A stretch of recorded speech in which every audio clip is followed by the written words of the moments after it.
Do you look at yourself as running equally against Trump and Biden? Yeah. What would you say are the chief objections to both? If you were to say, since you're running against both, these are my objections to Trump, these are my objections to Biden. Biden, I just don't think he is capable of governing the country. He can't do an unscripted conversation or encounter with a voter. Even the scripted ones are falling apart. So I don't think, I don't even know if there's a sort of a coherent governing philosophy that he has that I would object to. I just think that there's a competency question at this point, and that he needs to answer, which means he has to debate, which I don't think that they're capable of doing. With President Trump, my objection to him is that he had a chance. The biggest thing that I object to is the lockdowns. He locked down 3.3 million businesses in this country with no due process, with no just compensation, with no scientific citation. None of the processes of democracy, the things that you have to do to involve the public in momentous decisions like that, violated the Constitution. That shifted $4 trillion north in wealth. We created a billionaire a day during that 500-day, this new oligarchy of billionaires. That was a zero-sum wealth. It was just a shift in wealth upward from the beleaguered American middle class. And then there was a number of other decisions he made during that crisis moment of American history when you really want a president who can stand up to his bureaucracy and to ask questions and to go into the weeds and to have, to stick by his instincts. He knew that hydroxychloroquine was going to work, and yet he got rolled by his bureaucrats again, and they ended up denying access to it. By the way, I would tend to agree. As a Trump supporter, as you well know, yeah, I would say that the lockdowns are probably the best argument against, all what the 4 years that I would consider of a big success. I would also say appointing John Bolton to the head of the NSA. Totally agree.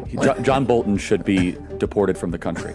So I'm not a warmonger, but I want to zero in. Would you at least acknowledge that Trump had flares of instincts that were correct? Ivermectin, hydroxychloroquine, and he did leave it more to the states than I think people would probably recognize. Is that fair to say? Yeah, that's true. But let me say something. During the Cuban Missile Crisis, my uncle was reluctant to invade Cuba, and there were 13 people on the ex-con committee, which is the little committee of like Dean Acheson, Bob McNamara, all the top dogs, the Joint Chiefs, who were all in on the huddle. They voted 8-6 for invasion, and my uncle said the sixes have it. So all of his guys, senior CIA people, were all telling him, "You've got to go in." And my uncle said, "Okay, we're not going to do what you guys are telling me to do." So he was able to go deep into the issue and then stand up to his bureaucracy. And I think that was something that President Trump was not able to do. He had very, very good instincts, as you say.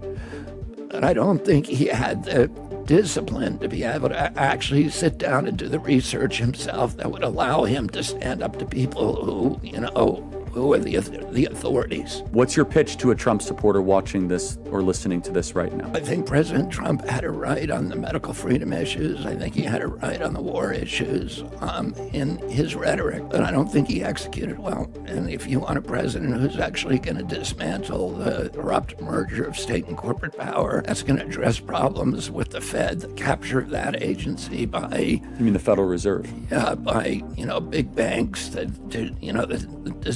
with a policy that is designed to strip the American middle class of equity and shift wealth upward.